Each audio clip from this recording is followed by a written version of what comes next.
Je vous parle d'un temps que les moins de 20 ans ne peuvent pas connaître. Montmartre en ce temps-là. La Bohème, véritable ode à la nostalgie, c'est l'un des succès de Charles Aznavour en 1966. Mais sa carrière, il la commence en 1948, quelques années avant d'arriver en haut de l'affiche. 7 ans après, il connaît son premier succès avec Sur ma vie, 78 tours qui comporte un autre futur classique, Le Palais de nos chimères. Mais jusqu'en 1960, où commence son âge d'or, il n'est pas considéré comme un grand de la scène par les critiques.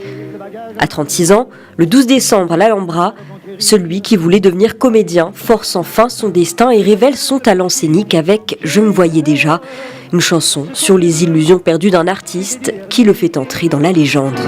Les photos, les chansons et les orchestrations ont eu raison de mes économies. Je me voyais déjà en haut de l'affiche, en 10 fois plus drôle que n'importe qui, mon nom s'étalait. Parler de sa musique, c'est aussi parler de ses origines arméniennes par ses parents. Un pays avec lequel il gardera des liens étroits et dédiera une chanson intitulée « Pour toi, Arménie ». Célèbre aussi aux États-Unis, en 2016, il reçoit une étoile d'honneur à Hollywood, remise par la communauté arménienne de Los Angeles. Des liens étroits, c'est aussi avec son public qu'il les entretient partout dans le monde où il aime chanter, comme ici à Tel Aviv, où il tente d'expliquer son succès. D'abord, je crois que ce que j'écris intéresse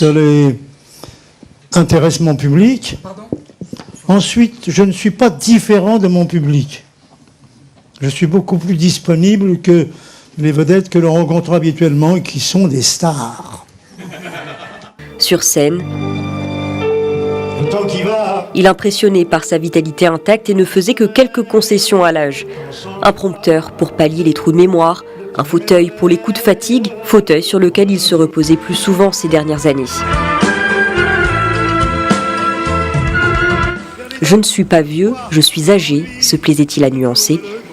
Et c'est à 94 ans qu'il s'en va, nous laissant avec un timbre, une voix éternelle. Oui. Emmenez-moi au bout de la terre, emmenez-moi au pays des merveilles. Il me semble que la misère serait moins pénible au soleil. Emmenez-moi au bout de la terre, emmenez-moi au pays des merveilles. Il me semble que la misère